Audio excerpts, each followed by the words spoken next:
For the benefit of those that just joined, I'm going to introduce myself once again. My name is Mbeki Ndlovu. I'm part of the EVDS program management team. May I request colleagues who just joined to switch off their video links? Samuel, we can see your face.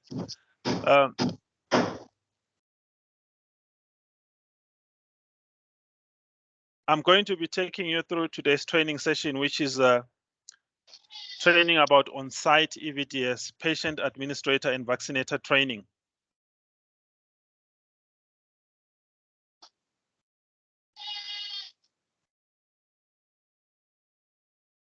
Sorry, colleagues, I think I need to share a different presentation. This one is on PDF. I need to share the one that is on PowerPoint.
I'm trusting that you can see my screen now.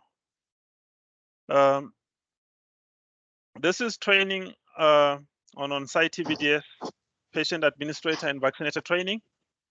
So the agenda for today is that of starting with the introduction and welcome, which I believe I've just covered, and then proceeding to the overview of EVDS, and then we continue on to give you question and answer section where you can ask questions and get feedback, and then we'll proceed to do a demo, system demo on how does a patient administrator and how does a vaccinator navigate the system.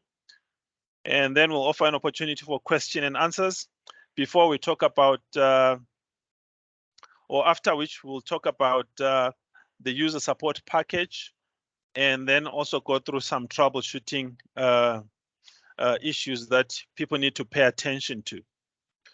So if I may restate the objectives of this session, this particular session is supposed to help us to have a good overview of what the EVDS is about and to demonstrate our role on the system. We hope that through this particular training, you will be able to acquire more knowledge and skills on how to confidently interact with the EVDS and enabling you to complete what is expected of you. And of course, we're also going to show more information about support materials that you can find to help you understand better your role on the system, or just in general, the information about this training that we're doing today.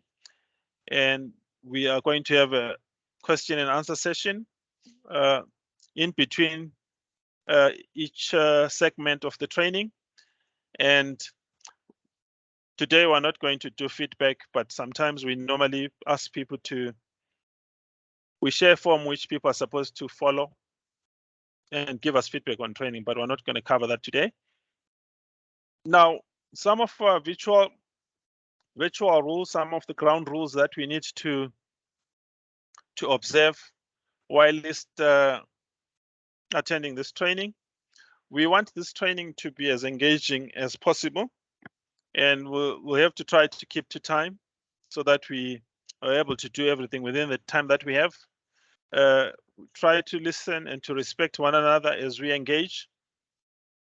And if we are not communicating anything onto this meeting or onto this training session, we have to request everybody to stay on mute. You use the mute button to prevent any noise or any disturbance that can sort of interrupt the training. And then if you have questions, feel free to raise your hands. I think my other colleagues who are also assisting with training are going to see the hand, and then we'll attend to the hands as well as to the chats, to the questions that are posted on chat. And then lastly, we want you to participate as much as possible through asking questions or making contributions, but also making sure that you avoid anything that can sort of distract your attention while attending this training. So the starting point will be for us to focus on what is EVDS and to try and locate where we find on-site EVDS as well as the patient and vaccinator roles. Now, starting off with EVDS, what is EVDS? The EVDS is an acronym which stands for Electronic Vaccination Data System, which aims to provide an authoritative registry to track various COVID-19 vaccination metrics towards the control of the pandemic. So what are the characteristics of the system? It is an officially adopted centralized digital system, allows us to capture vaccination events occurring at official vaccination sites. It provides data analytics through built-in business intelligence to monitor and report.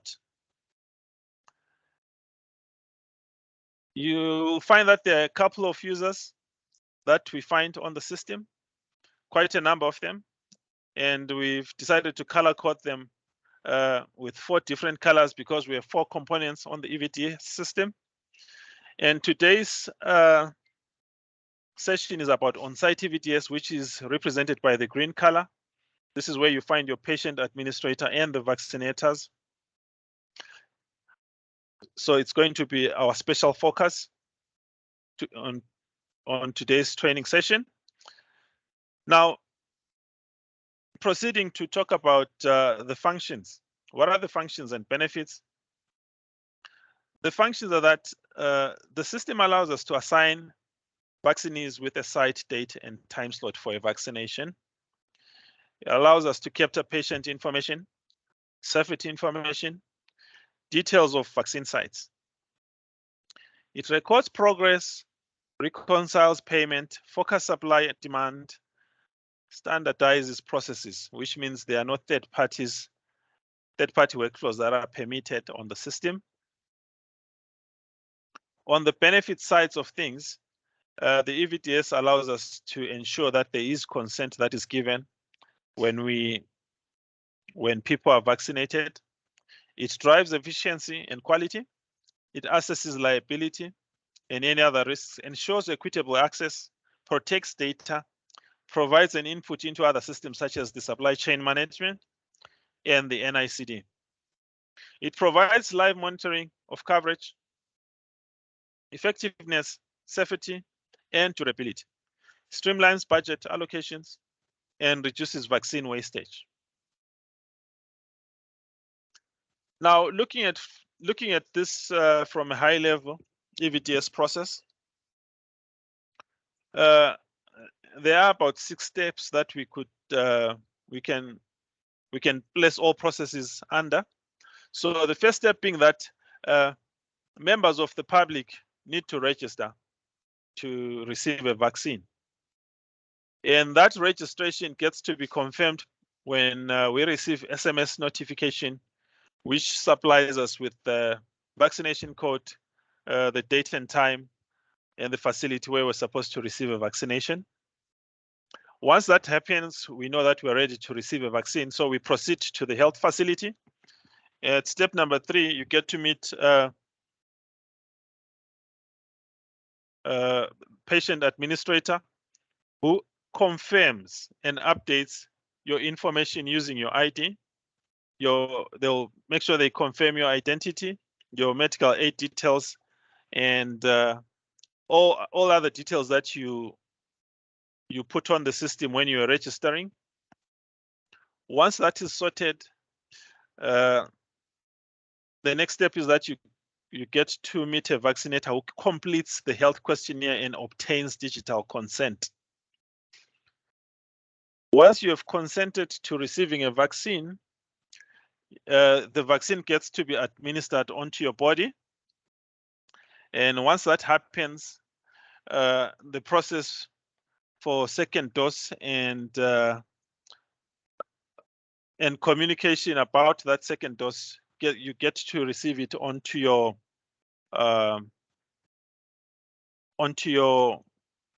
mobile device, because you get to receive SMS communication. At step number 6, once everything else has happened, next thing is that the EVDS links with supply chain management as well as forecasting. So those are the high-level EVDS process that we can expect should happen on the system. Now, let's move on to talk about the components of the EVDS. So we have 4 components of the EVDS. The first component is Master Facility List, also known as MFL. We also have enrollment and scheduling. And then we have on-site EVDS. And then the 4th part is the information center, which is here at the bottom. So at MFL, we know that there's facility selection, facility registration, curation, and permitting, and approval, activation, and deactivation. And under enrollment and scheduling, we know that there's self-registration, assisted enrollment, and system-generated scheduling. Under on-site EVDS, which is the component that we are focusing on today, there is verification of demographic details. There is capturing of the health questionnaire. There is administering of e-consent, and then capturing of a vaccination event. And the patient administrator is this one, who registers and verifies a vaccinee. And then this one is the vaccinator who administers and records consent before a person is vaccinated. So it's important to notice that there are arrows here to show us that there is movement of data from one component into another. We can see that in enrollment and scheduling, it's 2 directions. There is data flowing into the information center and then moving out of the information center into the enrollment and scheduling component. And same as here, there's demographics and booking details for vaccinee that moves from on-site EVDS onto information center, and then there's facility details that get to be pulled onto the on-site EVDS. And then vaccination events and safety data, it's recorded here on site EVDS and it gets to be pulled onto the information center. Now, looking at the EVDS ecosystem data workflows, it's important to highlight that the processes start with registering facilities, where there's the capturing and the managing of approved vaccination sites. And then there is enrollment and scheduling. I thought that was a question. That's why I paused a little bit. If you could mute your mics, colleagues.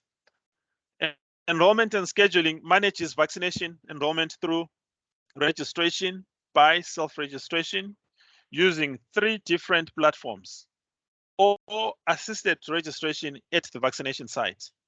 So we can see that there is movement of data or information between these two components, as well as between the two components and the information center. The arrows are showing us that here.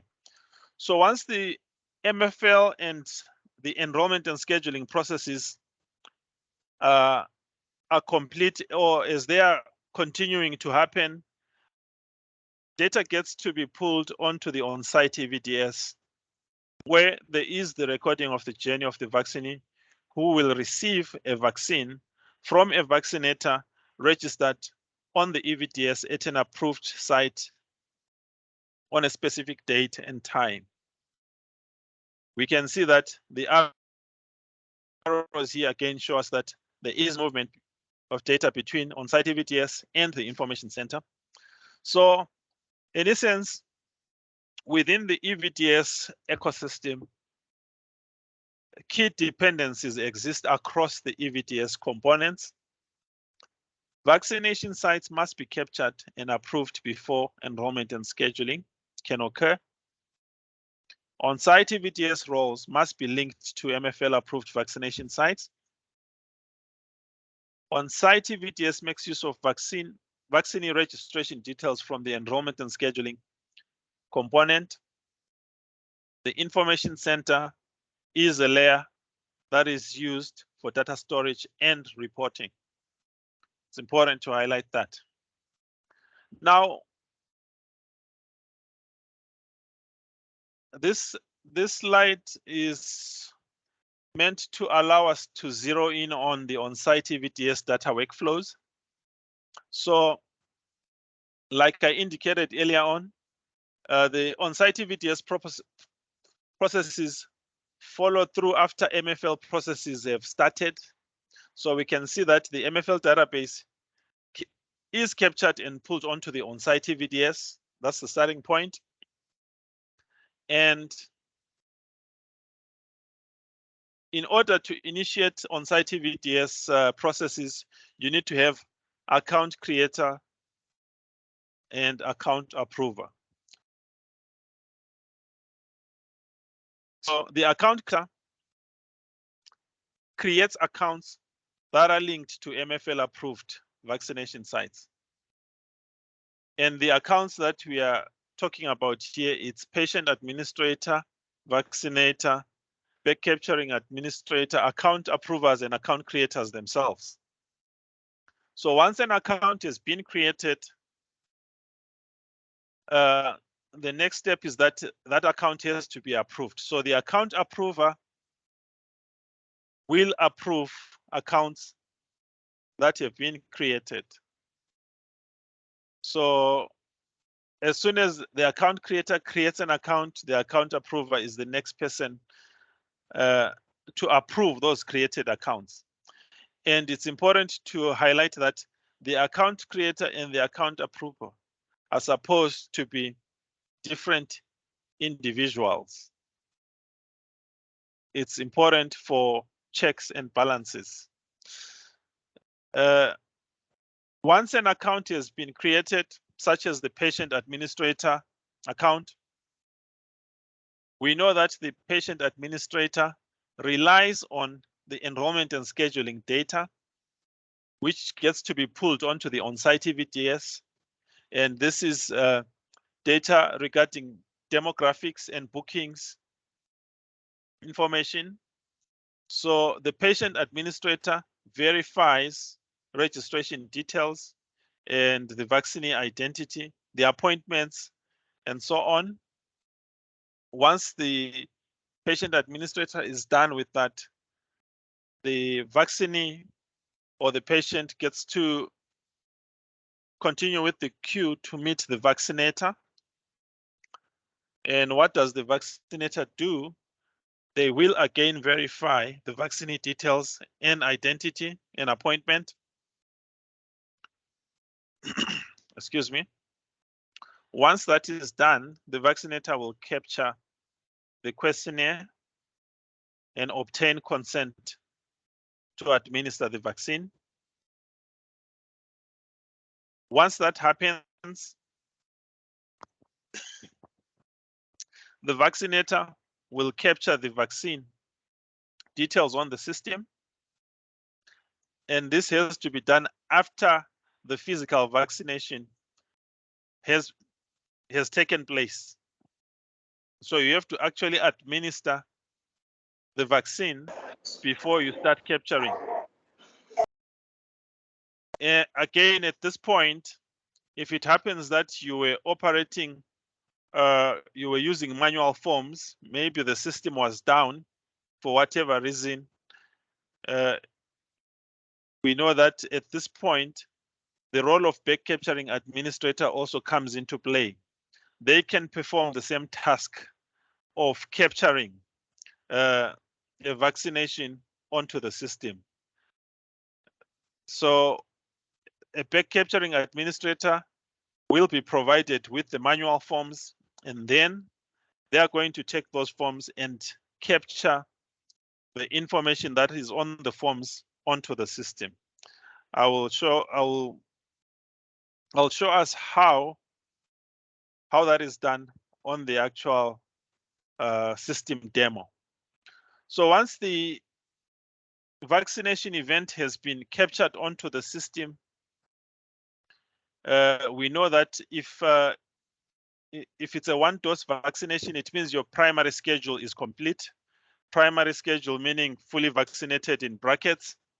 And then if you are doing a two-dose vaccination such as Pfizer, it means the second dose scheduling gets to be triggered. You will receive communication which tells you that you will have to come to receive a second dose on a particular date.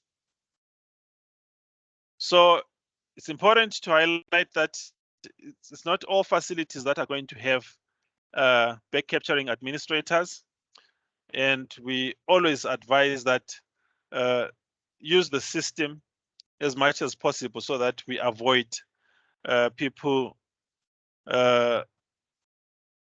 doing things manually and then trying to capture afterwards. Sometimes we forget to go back and capture forms that were manually done. Moving on to the next part, some important notes here. Earlier on, I was talking about the primary schedule. The primary schedule, in brackets, you can see we loosely call it for people to be fully vaccinated. In the case of Pfizer, you need to do 2 doses, right? There's going to be a first dose and a second dose, and then you've completed the primary schedule. In the case of J&J, if you take 1 dose, your primary schedule is complete. Now, further to completing the primary schedule, we know that now it's allowed for people to take boosters and to take additional doses, something which wasn't there before. There is guidance from the National Program for Vaccination. There's a circular that's on the SA Coronavirus website, which explains all these things. So with boosters, we know that there is heterologous boosting, which was very common. And then there is, which was not very common. What was common was homologous boosting, meaning to say, if you started with Pfizer, you still continue with Pfizer. And then we'll talk about it more on the next slide. And immunocompromised adults are allowed to do additional doses.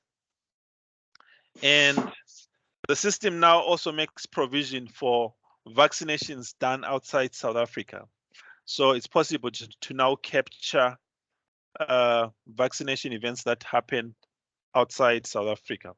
Now, going back to the issue of heterologous boosting, there was a circular number 4 of 2022, which introduced the issue of boosters that are called heterologous boosters. Now, if you started, what we mean by that is that if you started with J&J, you take 1 dose, your primary schedule is complete. After 60 days, you are allowed to take, you can still take J&J, or you're allowed to take Pfizer. And then after 90 days, you're allowed to check again either of the two, J&J or Pfizer. So that at the end of the day, at the end of the period stipulated, you have received 3 doses of the vaccine. Now, in the case of Pfizer, you're allowed to take first dose Pfizer, and then after 21 days, you take a second dose. And then at that point, you have completed your primary schedule. After 90 days, you are allowed to take a booster, which could be Pfizer or which could be J&J. Before 14 March, it was not permissible for you to move from Pfizer to J&J or from J&J to Pfizer. It was not possible, but now it is possible. So everybody at the end of the day would have received 3 doses of the vaccine. Now, moving on to immunocompromised adults, there was guidance that came in as circular number 5 in April. Now, what the additional dose that is received by immunocompromised individuals does is that it alters the primary schedule. So if you started with J&J, you can see that your primary schedule is now 1 dose of J&J, and then after 28 days, you are supposed to take an additional dose, and that additional dose could either be J&J or Pfizer, right? And that way you've completed your primary schedule. And then after 60 days, you can take a booster, that's the first booster, which could be Pfizer or J&J. And then after 90 days, you can take a second booster, which could be also Pfizer and J&J, depending on what you prefer. Same happens with Pfizer. If you started with Pfizer, your first dose, and then after 21 days, second dose. And then after 28 days, you are allowed to take an additional dose if you are immunocompromised. And then that additional dose, you can choose between Pfizer and J&J. And then after that, you've completed your primary schedule, and then you can take a booster after 90 days. And that booster, you're allowed to take between J&J and Pfizer as well. Now, the next group of individual is the persons that are above 50 years. 50 years and older. In June, it was agreed that those above 50 can now take the 4th dose, right? So we can see that you go through the same things that I was highlighting earlier on, but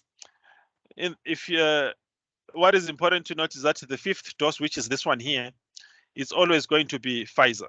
As you can see, it says for people above 50, you receive Pfizer.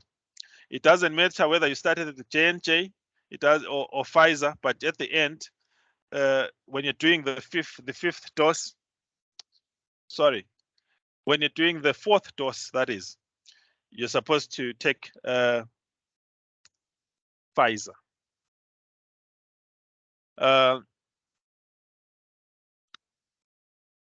The next point is about how do we access the system. Now, if we have to access the system, like I indicated, you start with making sure that you know who's your account creator and account approver. If you don't have one already at a facility where you are, it means you have to apply, your facility has to apply for the role of account creator on the on-site EVDS system. So what is required is that you need to get the access control form for on-site EVDS, you fill it out, and then a letter of accountability, you also put in your information there, and then a certified copy of your ID. That is if you're going to be getting this account creator and account approver role. You send this information to hissupport@health.gov.za, and the subject for that particular email has to be account creator and account approver with super user functionality. You have to state the province and district or the private sector group that you represent, so that it's much easier for the people that process this to do it quicker. I am also aware that this particular account creator, account approver role has been decentralized to the extent that some of the regions within provinces have got set of account creators that can actually expedite the process of you getting vaccinators and patient administrators and even back capturing administrators onto your system.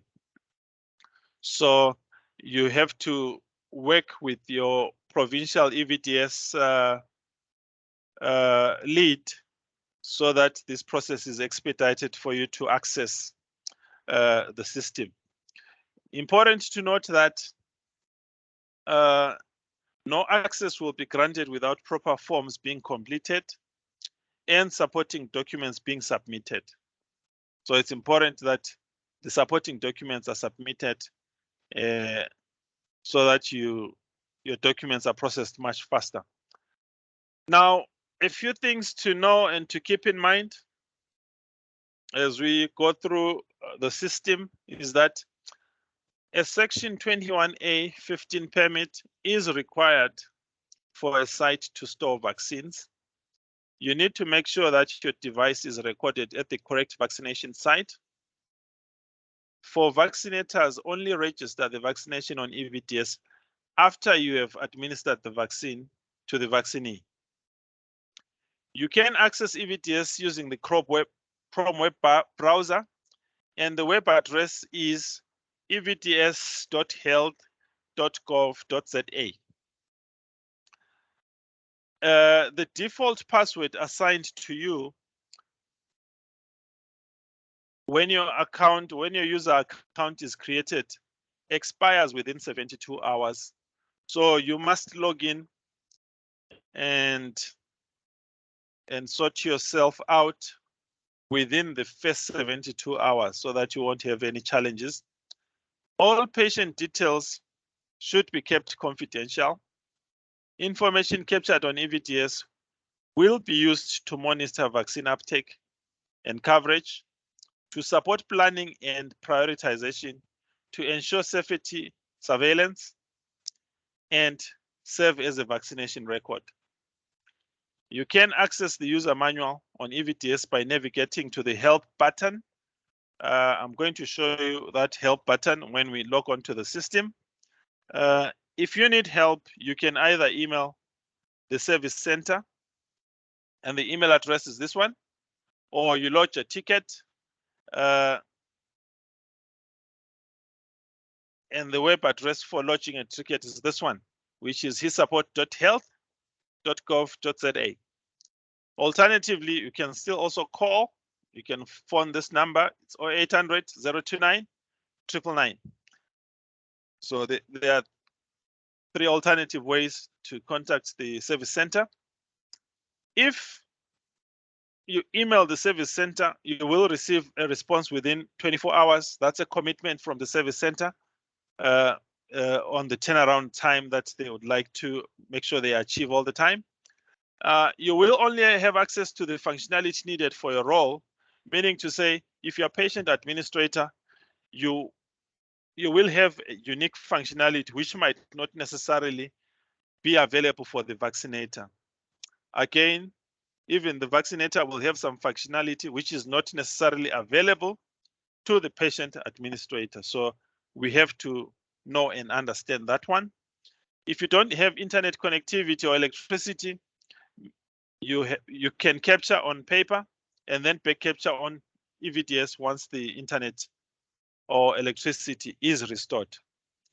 Like now, we're experiencing load shedding, so some people might be capturing manually, but as soon as the electricity comes back, we implore you to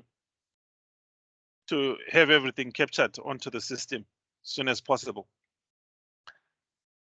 At this point, takes us to the demo, but I'm going to use some time to check if there are some questions on the chat or if there's some hands. We can attend to those hands and questions before we move on to the system demo. Yes, Mbeki, there's a question on the chat from Thomas Ngubane wanting to know when are they supposed to be registered on EVDS? When are they supposed to be registered? Yes, in EVDS. I think Let me understand the question. that particular question has to be answered by their immediate supervisor, because the immediate supervisor is the one that arranges for them to have access. You get to be nominated, and then you get to apply and request access. So I might not know the specific time, but if you speak to your supervisor, I'm sure you'll get a better answer than what I can. I won't do justice to this particular question. And I think, Mbeki, you did mention that there's a particular form that needs to be completed with a supporting documentation, but all of that is managed at the facility level and the district level, the sub-districts and district levels. So yes, definitely the supervisor. We've got two hands.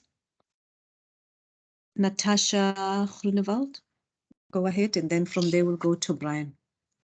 Hi, thank you. I just want to know turnaround time on back capturing. That is still 24 hours. Yes, it's 24 hours, but we'll prefer it even if it can be less than 24 hours. I think the idea is that if you take long to do it, you end up losing some of those forms. And then when people want to do their second dose, okay, before we even talk about the second dose, that very first dose, there has to be proof that you've done the work. If it's not on the system, then there won't be proof that you've done it. You've actually vaccinated such individuals. And then secondly, when somebody wants to do second dose and the records are not on the system, it sort of creates challenges. It's much easier when you deal with this particular issue as soon as possible. So yes, it's 24 hours. Okay, Brian. Okay, thank you. My chairs this side are disabled. I cannot access the link. Is it possible if you can send it to my email? Okay, Brian, can you please put your email on the chat, and then we'll send it through. That's the thing. I cannot type anything on the chat. They are disabled. Okay, actually that reminds me to check. I can see yeah, there's how many people do we have in the meeting? It's about 70, but we only have less than 60 people that are registered. So there's about 10, 12 people that still need to register. Colleagues, if you go onto the chat platform, there is a web link that you can use. You follow that web link, and then it's the attendance register. You type in your name and email address, phone number, etc. And then you click on submit so that we have a record of who attended training. So thank you for that. I think at this point, Brian, you can put down your hand. I suppose your question. You don't have an additional question. That is right. No, I think Brian, did you access the link to join the meeting on your email? Yes. Okay, just reply on that same email and request an attendance register. Reply to that same email, and then we will send it through to you. Okay, thank you. I don't know if you can see, Becky, there's another question on the chat. Okay, let's go to the chat. I hadn't seen that one.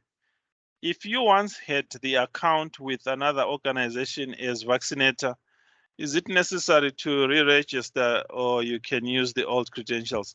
It's necessary to register because that particular account was assigned to a specific facility. And if it's more than 3 months, that account would have expired. If you stay for more than 90 days without accessing that account, it will expire. And when it expires, you go through the same process of as if you're applying, like you're starting afresh. But more important is that I'm assuming that you're going to be changing, because you're saying you used to be at somewhere else, but now you're at a different place. That different new place has to be assigned to your profile so that you are able to indicate on the system that today I'm working from this particular system, and then you from this particular health facility, so that you're able to vaccinate patients accordingly.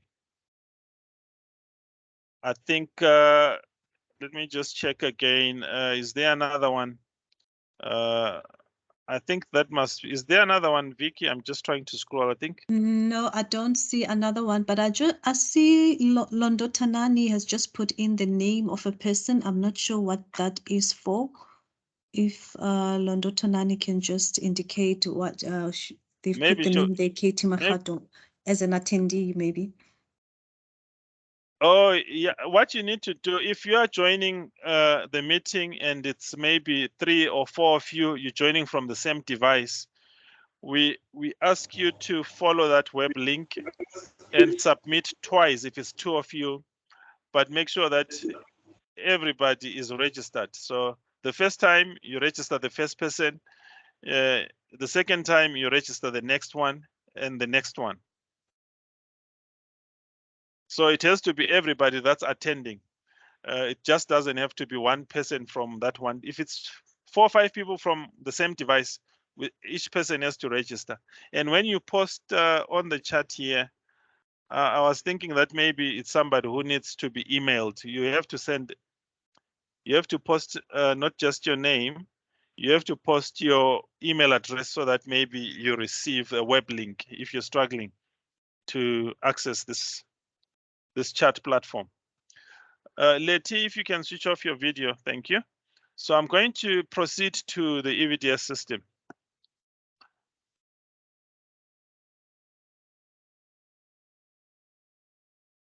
I see Natasha's hand is up. Oh, okay. I don't know whether it's a historical one. Natasha, you want to say Natasha, something? go ahead. Hi, sorry, no, it's not historical. I've got quite a number of questions on back capturing, because in the first round, it was a real issue for us coming across people that have been vaccinated, and they come to us with cards, but that vaccination has not been captured. So let's say they come to us with a second vaccine that they want to have done. They've got the correct, you can see from EVDS, they've got the correct voucher number, but the entire vaccination has not been captured. What do we do with in that instance?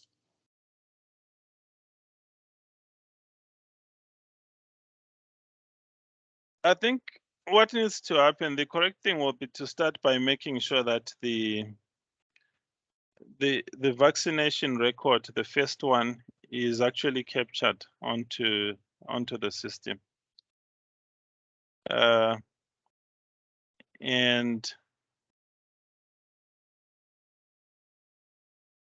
it means they may have to, they will have to go back to where they did the initial vaccination, and then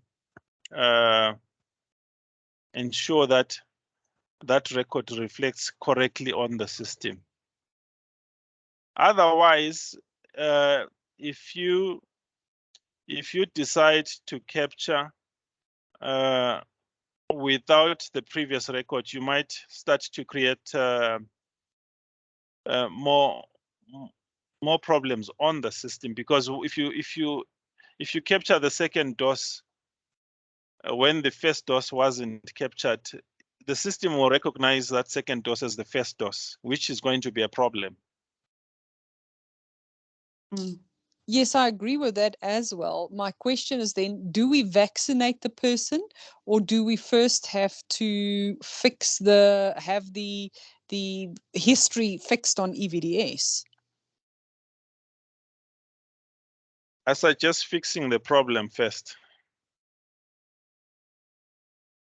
Yeah, I think, can I just come in there, Becky? Natasha, I think the important thing to avoid further complications is basically to fix the problem first by, while they are on site, actually, it will be much better, depending on where they were vaccinated first, where the site that's responsible for capturing the first vaccination or the one that is missing. If it is within reach where they can go back to that very same site, it is really advisable for them to do that. But if not, for example, maybe they are now in another town or it's a different place, then that is sent through your EVDS queries. You have to submit a call, assist them just to submit a call with the EVDS. You can even phone that toll-free number, the 0800 number, where you can log a call for them to trace down the vaccination site.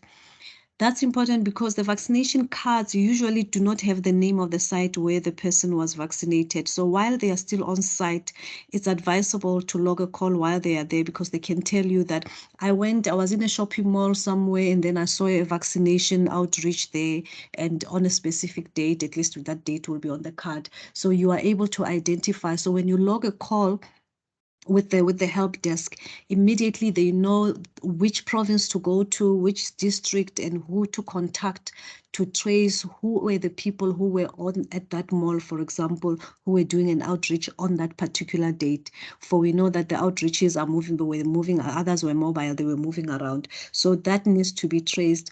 And the people to capture that missing vaccination are the ones who did the vaccination, unfortunately. So they need to be followed up, and that needs to be captured first. And then you can advise the client to come back when that is sorted out. Usually it takes quick as long as they can identify the site and the people responsible for the vaccination. They usually do the capturing quickly. The delaying part is when we cannot trace the vaccination site, who was doing the outreach, or maybe the client is also has forgotten where they did the vaccination.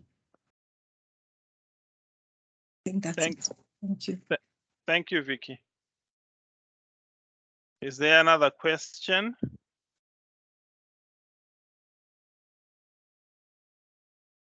Okay, there will be another chance for questions later on. So for now, maybe we can jump onto the system demo.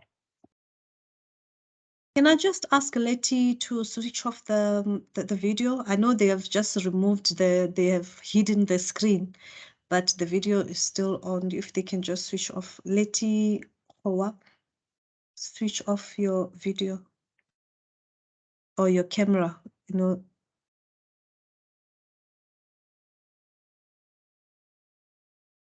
Yeah, the camera is just covered, but it's not switched off. So you need to switch off the camera. Okay, all right. Now it's switched off. Thank you. All right, here we go. I hope you can see my screen. Now, when you apply for the role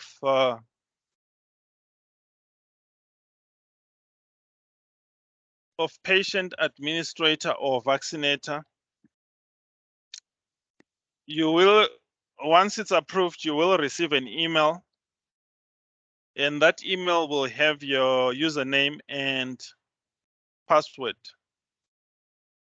It will also have a web link that, if you follow, will lead you to a page similar to the one that is on screen. So the only difference is that this particular screen is showing us the training site. So this particular site, we use it for training, but it's 95% or so similar to the live system. So what happens is that if you select login,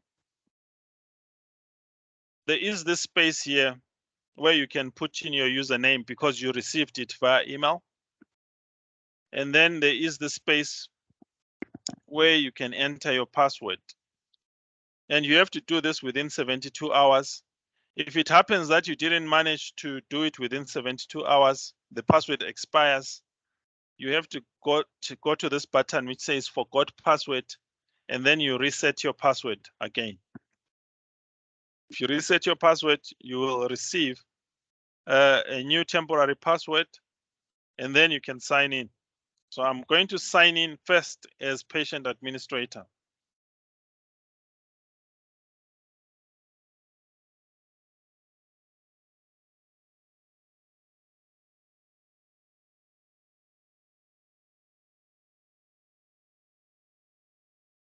And then I'm going to add my password.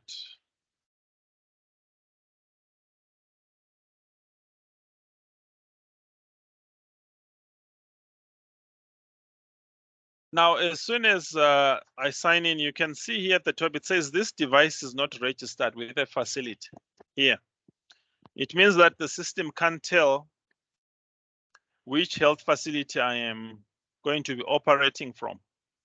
So the first thing that we need to do is that we need to set ourselves up and tell the system that we are at this particular facility. So you have to either search for the facility here, or you can choose a facility. So we start with how do we search a facility?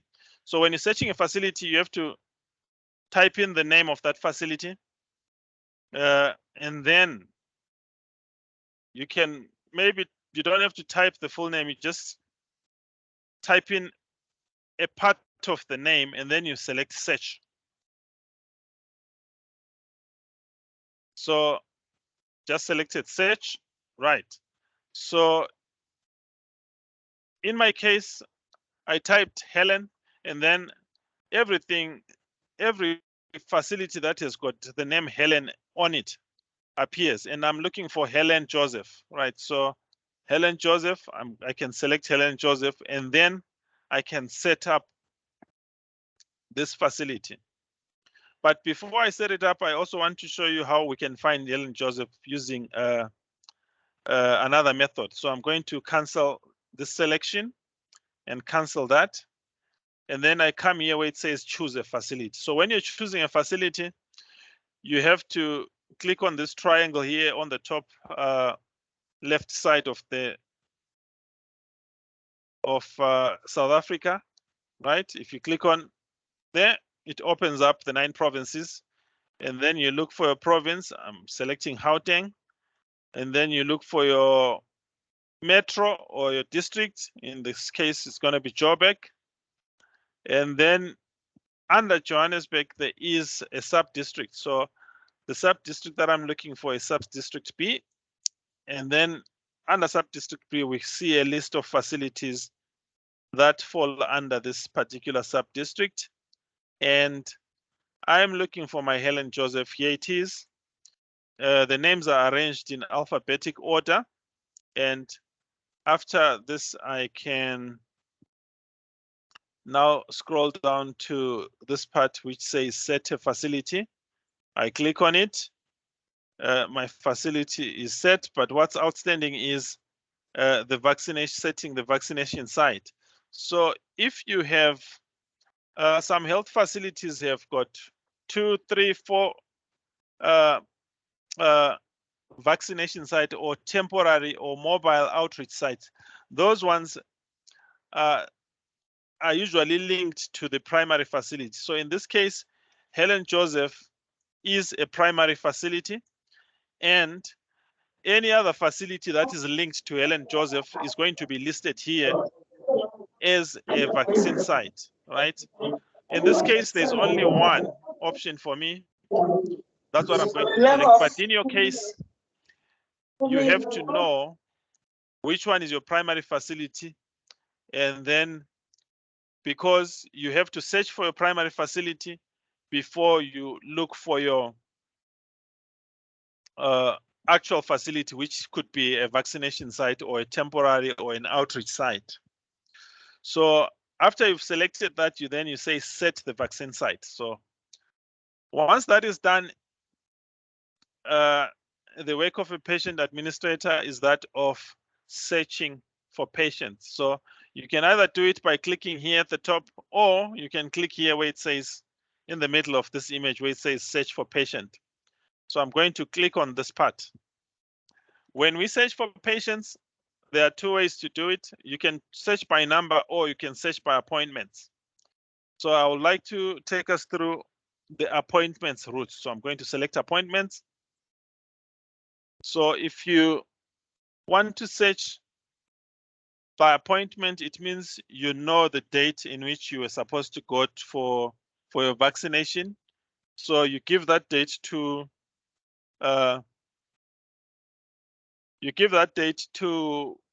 the patient administrator. They type in the date here.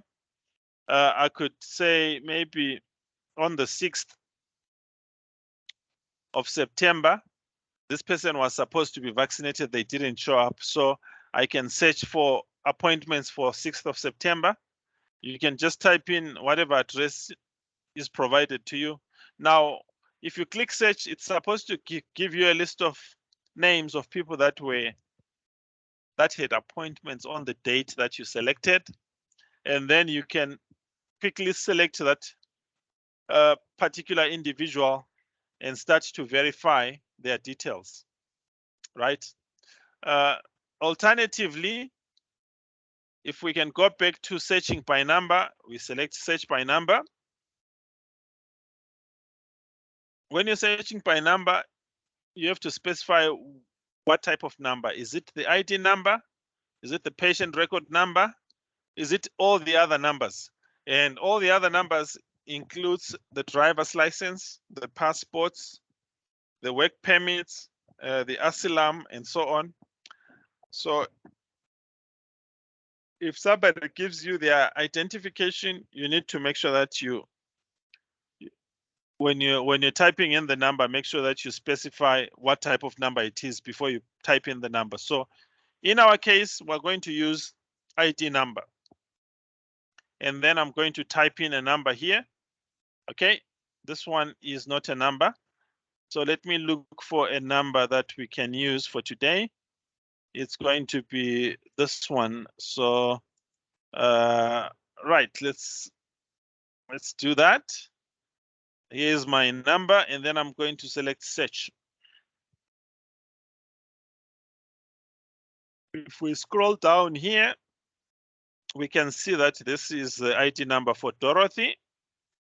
And we can see that all the details are visible about Dorothy, including the address, date of birth, and identification. So we also see that they have not received any vaccination. It says vaccination summary. If you've received a vaccination, it will appear here. And then on eligibility, it says this person is eligible, right? It's green here. And then it also shows us that, okay, let me just go back because,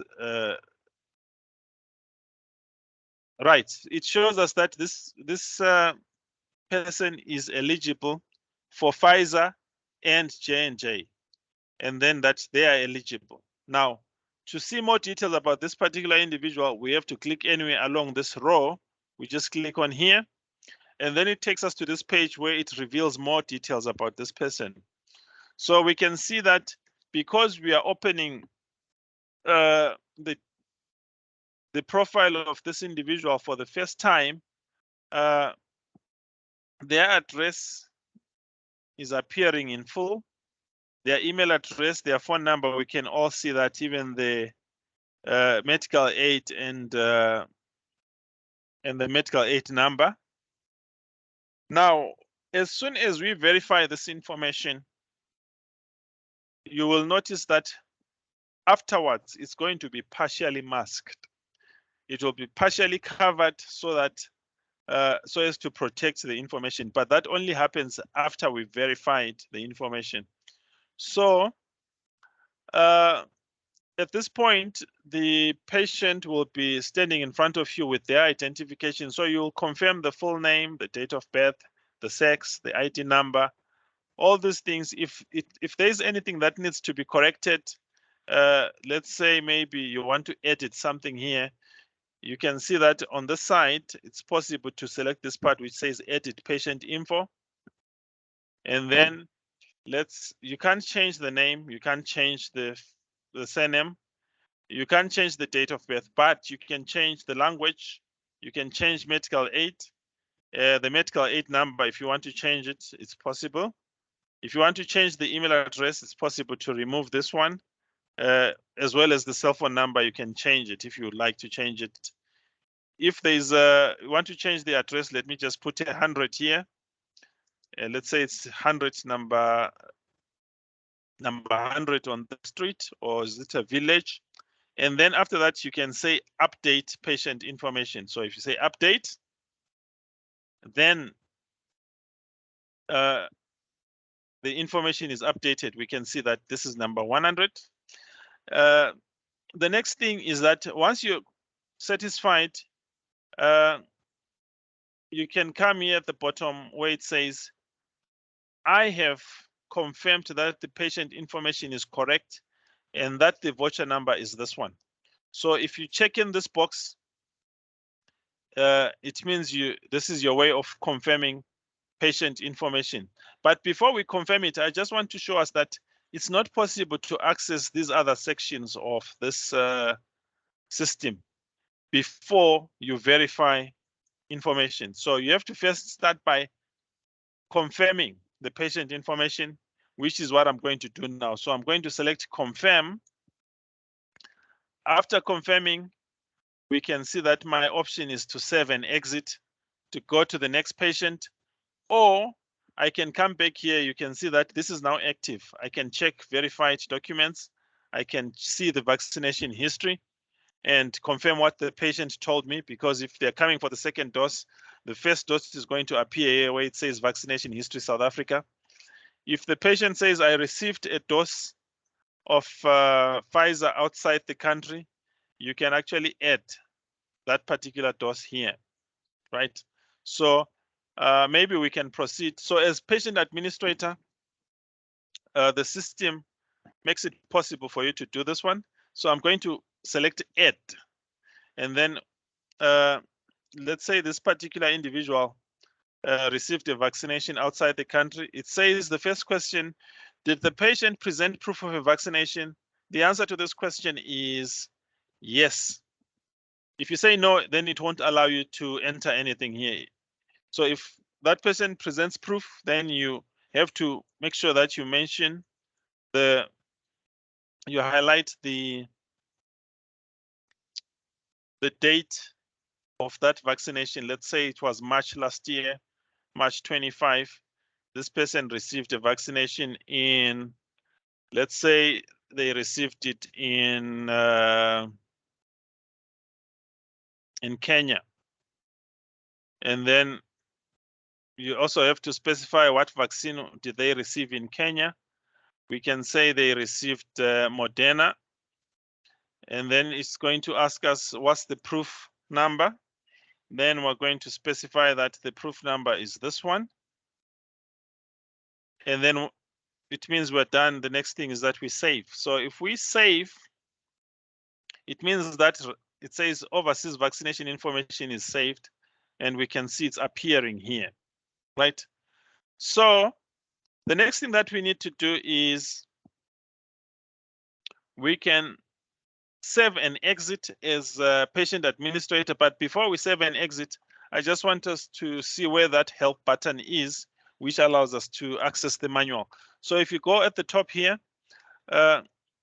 you can click on your name, and then it will give you the option to edit your profile, or you can find this help button. So if you want to edit your profile, that means you want to change your email or maybe your phone number. If it's changed, you can go there and then you update that. But then in this case, we're looking for this help button. This is how you get to access the manual. And the manual will give you more information about the system and the functionality that you can access, and to make sure that you understand the system much better. So you can download this and have a copy of it onto your laptop or device. If I could go back to this site. Now, the last thing that I'm going to show us here is reporting. So if you would like to, at the end of the week, end of the day or end of the month, you need a report on how many people were vaccinated. You come here where it says reporting. Click on reporting. The first option is that you view reports that are already existing. So if we select view reports here, it shows us that there is this report that was generated. If we want to view it, we go there, but that's not our focus. We want to go back to this reporting button and select facility reports, right? If you select facility reports, it brings up this colorful icon which says vaccination facility in brackets vaccination count. So if you click on this one, it will take you to this page where it will allow you to specify the date range. So if you're going to get a report, you have to specify the date range. If you want the report from the time that the facility was started vaccinating, you don't change anything here. You keep it as is for the starting date. And then on the end date, you can specify that maybe at the up to the end of, let's say up to the end of August. So if we click on this part and then we select August 31, and you can even type this date if you like. And then, okay, what's happening here? I want, I don't know why this date is changing this side. I could put back the quad Y and MM and DD, right? I want it to start from, okay, let me rather say, let me specify that I want this from the 1st of March last year. I'm not sure why it's, this is slippery. Right. March 1st, 2021, this is my start date, and my end date is 31 August 2022. So now I have to also specify the facility. It's easier for me to type in and search. So I'll look for my Helen Joseph. And then I will scroll down here and there is a button to generate a report. I've specified the date range and I've specified for which facility, and then I select generate a report. So as you can see, the date range is here, 21 March, sorry, 1st of March 2021 to 31 August 2022. And this is a vaccination count report. So it's complete now. And we can select this button which says view so that we view the report. So if you view the report, we can see that this particular report at the top here, it tells us the report generated, the date range, and the date when it was generated. It's important because vaccinations happen every day. If you do a report now and do a report at the end of the day, it could be different numbers because people are vaccinated every day as we speak. So we can see that from this report, there are 66 vaccinations that were captured on this facility, which is Helen Joseph, specifically under this vaccination site. So this is the sort of report that you get. You can copy it on Excel and CSV or even on PDF, and then you save it onto your device, or that is your laptop or whatever device that you are using at the time.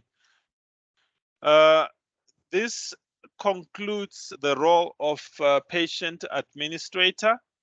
I don't know if there are any questions at this point before we move on to the role of vaccinator. Are there any questions, Vicky?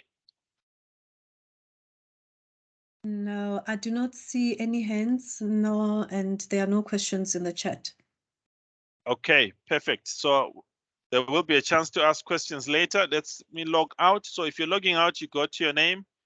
Out of the sub options, you select log out, and then you're out. Now I'm going to log in again, this time as vaccinator. So I'm going to log in as vaccinator, and I'm going to put in my password, and I'm going to select the login button. Wrong password. So it says I'm left with 2 attempts now. So I have to be careful. So let me try again.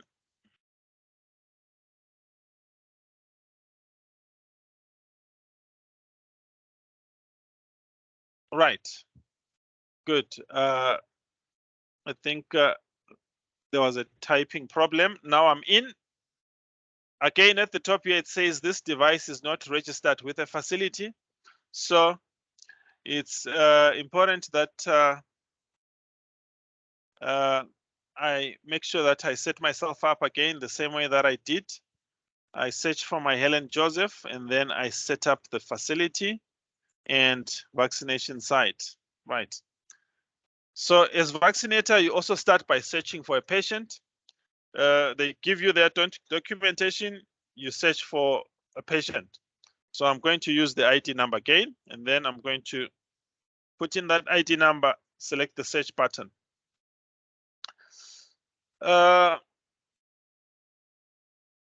Let's scroll down a little bit. Already we can see that here the address is partially covered. It's the same person that we had earlier on. This is Dorothy. I'm going to select here so that we see more details about Dorothy. We can see that this area is grayed again because we haven't, if you want to see their vaccination history.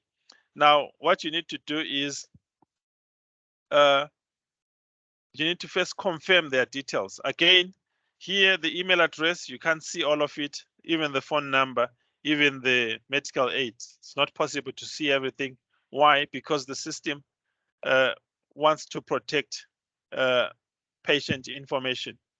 So because we've indicated to the system that this person received Moderna in Kenya, the system now automatically pushes this particular individual to get Pfizer as their next dose, right?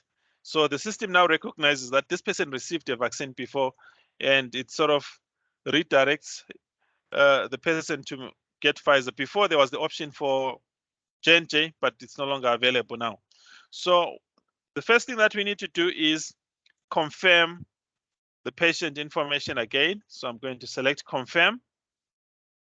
After we confirm, we can go to vaccination history and see what's happened here. Still no vaccination under South Africa, but we see that this person received a vaccination in Kenya. Now we can see that at the top here, there is no functionality for reporting. You can't do reports as vaccinator, but as vaccinator, you have this extra button for registering a vaccination, which is not available for patient administrator. So as vaccinator, we're gonna go there and register a vaccination. Now, excuse me, as a vaccinator, the first thing that you need to tell the system, because by default, the system assumes that you are vaccinating an individual live. So that's why you see that here we have a back capture button, which you can switch on or off, but now it's off, which means that the system is treating this one as a live vaccination. And what you see here is that this is today's date, and this is the time right now. It's 24 past. Okay, now the time has changed to 25 past, but this was the time when I selected the button to say register a vaccination. Now, if I was vaccinated but I was back capturing, I would click on this button here. And when you click on this button, you can see that it's now possible to edit this number. Before it was not possible. If I try to click this part, right? If I try to change the time and date, it's not possible. But if I switch on the back capture button, it becomes possible to adjust the date. I can type in the dates that I want here, and I can type in the correct time if I want. And then I also have to specify who is the vaccinator. who vaccinated this particular individual. So as back capturer or as vaccinator, this is the part that's important, that you can actually specify details here according to what is before you. So I want this to be a live vaccination, so I'm going to switch off back capture and then move on to the next section, which is obtaining the health background. So there are a set of questions that were prepared, which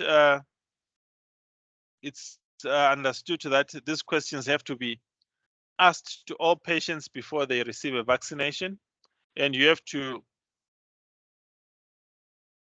give feedback on these questions.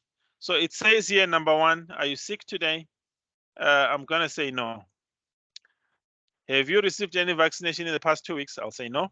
If you say yes, it will ask you to specify when was the vaccine received.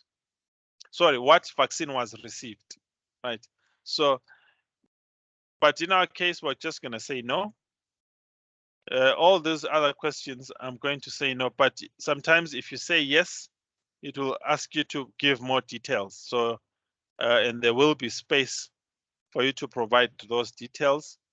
There's the question on chronic conditions. If you say yes to this question, you can always indicate which chronic condition a person has.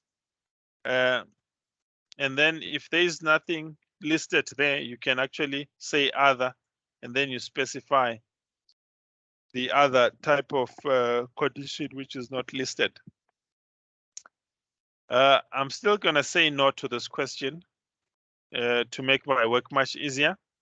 And then if this particular individual is a female, there's a question, do you suspect that you might be pregnant today? If the answer to that question is yes, you come here and say yes.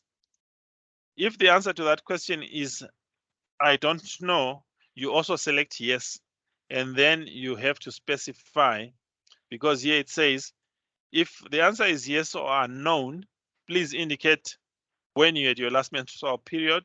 Then you have to indicate here the last time you had a menstrual period. If the answer is no, you just select no. If you are a male patient, then you select male, and we know that it's not applicable for you. But we know that this is Dorothy, so we're just going to say no and continue. When you're answering this segment, that's where the instinct of being a medical practitioner must kick in. All these questions are real and they should mean something to you, and they should help you to determine whether this person is ready for a vaccination.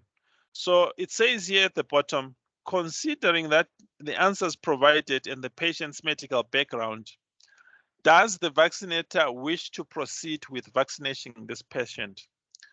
If the answer here is no, let me select no. It will take us to this page where we have to specify the reasons why we think it's not the best time to have this person vaccinated. As medical practitioner or as vaccinator, you will have some information that you'll specify here. Now, once you've specified that, you can click on this button which says End Vaccination Registration. But in my case, I want to continue, so I'm going to select the part which says Continue. It takes me back here, and then I'm going to select a new response, which is yes. Once I select yes, it takes me to this page where I have to indicate which vaccine. This is the informed consent part. So I have to specify which vaccine. So the only option that I have is Pfizer. So I select Pfizer, and then it says here there is some information that the patient needs to be aware of. It's written in English. As a vaccinator, you have to translate or communicate this information to the patient in the language that they understand. At the end of it, it says, vaccinator has read and explained the above to the patient. So you have to tick this box. Once you've completed that part, and then that leads us to obtaining consent. So again, there is some information here. It says, I understand that the majority of the adverse reactions are mild to moderate. It continues to give us more information about the information that the patient has to be aware of. All of that has to be communicated in a language that the patient understands. And then at the end here, it says, does the patient consent to being vaccinated? If the answer to this question is no, it means the process comes to an end immediately. It takes you to searching for another patient. But if the answer is yes, it takes us to this page where it says at the top, please ensure that you administer the vaccine to the patient before completing the information in this next section. So you only proceed after you have actually administered the jab onto the patient at this point. You don't make the mistake of filling out the questions or filling out the section that follows before you administer the jab. So once you've administered the jab, you click this part which says, I confirm that the vaccine has been administered to the patient. And the next question is, which document did the patient present to verify his or her identity? In our case, it's the ID book. And you select that, and then on this part which says select the vaccine batch number, we specify the vaccine batch number. If there's a serial number for that vaccine, you also specify that. The last time I checked, there were no serial numbers. However, the expiry dates are there. If you have that information, you have to specify that information here. And then after that is done, you come to this button which says register vaccination. I'm going to click on this one. It takes us to this page where it says you have successfully captured vaccination information, and it shows us the details of this particular individuals. The last button to click is finish. So once you click on finish, it takes you to the beginning where you search for another patient and then continue as vaccinator. So at this point, we can see that if we go to the top here and you click on your name, there is the option for you to also access, to go to the help button. As vaccinator, you can also access the manual if you want it. But if you want reports, you will have to go to your patient administrator, unfortunately, or fortunately. And that sort of brings us to a close with this particular patient. But maybe for interest's sake, we can just go back to check their profile again. And let's search for that same patient. I just want us to show how it's looking now. If we scroll down here, it quickly tells us that this patient is not eligible. It says they received a vaccination on this date, which is 8th of September 2022, and they received Pfizer. If we click on here, we can see that even the voucher number it's been redeemed, and that this person is not eligible. If we go further, okay, just to confirm their details, maybe I should show us something. I'll just say confirm patient details. Now, we usually ask patients to wait for 15 minutes. We so that we observe for adverse effects.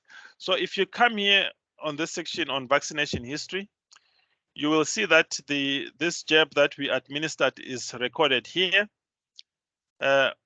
Here's the date and time and the facility. If we want to see more details, we go here where it says vaccination details. Now, after you've observed somebody for adverse effects, you're supposed to come here and say, if there's an adverse event, you come here where it says add an adverse event. You click on this one. It says here, I, the vaccinator, confirm that the patient has been observed for adverse events. So you check this box. The next question is, were there any adverse events associated with this vaccination? You can say yes or no. And then if it's a yes, there's a further question which says, I have submitted the required documentation for the adverse events. So if the answer to this question is a yes, it means you're done. And then you can now add. So now you say yes after you've actually gone on file, you've made sure that you've recorded that particular adverse event, you put it on file on that health facility, and then you select add. Once you select add, it says adverse events details successfully added. We can see here, adverse events recorded, yes. Document submitted, yes. And the date and time is this one. And it was captured by me, the vaccinator. It's all here. It's possible to do on this platform. So if there are any appointments, you will see them here that are going to be sent by the system to me. If there are email communication, you also see it here. The system, if there is communication between myself and the system. Okay, the patient and the system, that is, sorry. Yeah, so otherwise, this brings us to a close for the vaccinator. And I'm going to check again. Are there any questions at this point before we move on to the last bit of our training session?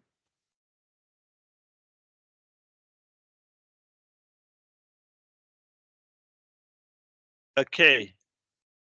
I'm going to, I don't see any hands. I also see that there is no, there is something, it says, good day. Are we going to receive certificates after this training? The answer to that question is no. We don't give certificates for people who attend this particular training. I think it's as short and sweet as that. We don't give certificates. The certificates that you might get is that after vaccinating and you've received a second dose, you can actually get a vaccination certificate, that is. But certificates of attendance for training, the answer is no, unfortunately. So I'm going to jump on back to share my slides. I think we have two more slides just to complete our training. Now, we've done the EVDS demo. Now we want to talk about the user support package. If we go on to this website, which is written here below, it's called hissupport.health.gov.za. There is some cheat sheets which give a brief overview of what EVDS is all about. There is quick reference guides, which is some screenshots of the steps that you go through as vaccinator. There's a cheat sheet for vaccinator and a cheat sheet for patient administrator, which sort of help you to see all the steps that you go through on the system as you navigate the system. And then we have training video links, which show us, which is a recording of a training session such as this one. So you can watch that and listen and sort of help you recall some of the functionality that you find on the system for vaccinator and patient administrator. And then lastly, we have frequently asked questions that you can download as well once you go onto this particular website. Now, with respect to have you tried, this is a troubleshooting section where we ask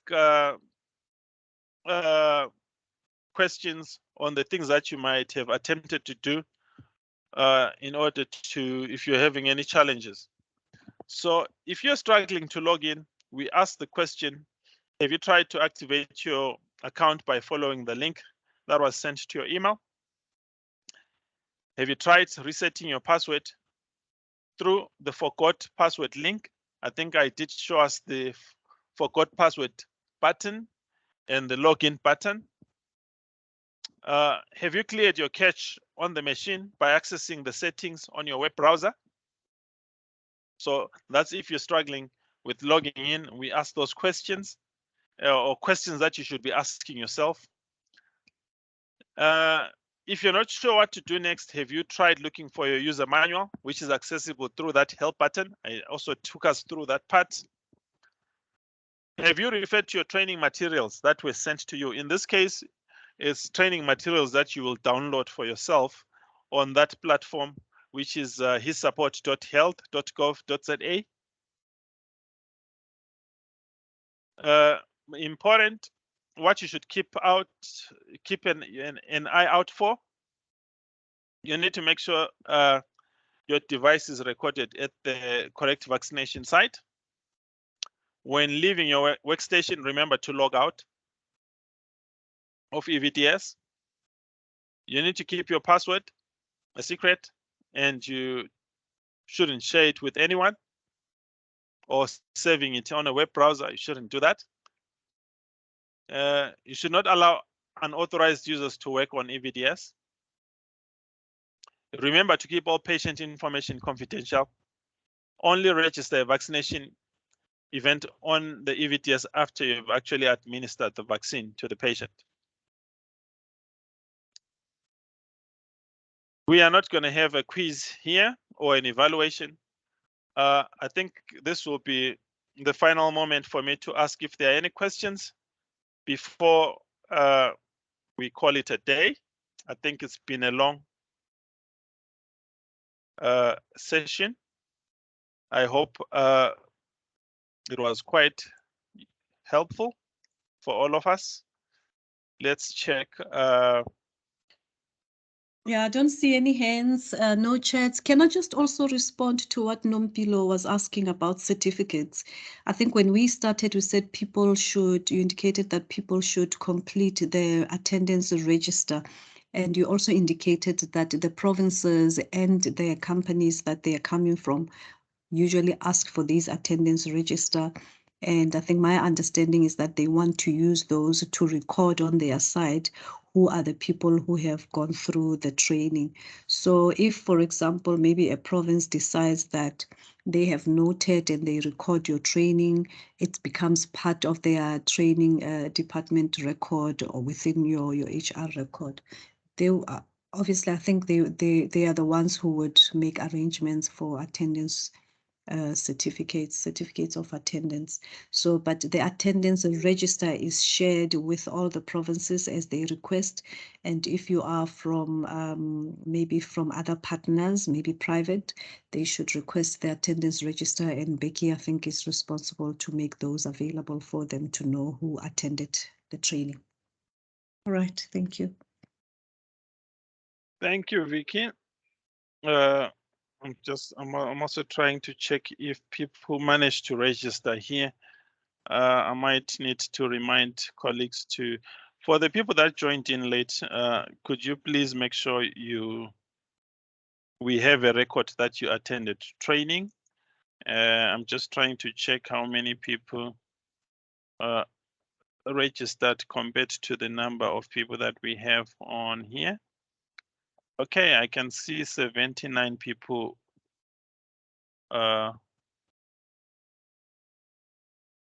registered, which is a good thing because we need to have a record of who attended training. So at this point, I'm going to say thank you very much, colleagues. I don't see any hands, and I also don't see any comment that is unanswered. I'd like to thank you very much for availing yourself for this particular training. And I must indicate that the training has now come to an end, and you can have a great day, rest of your day. Thank you very much. I see there are some people who are still asking for the register link, so I've sent it on the chat. Okay, others have requested to send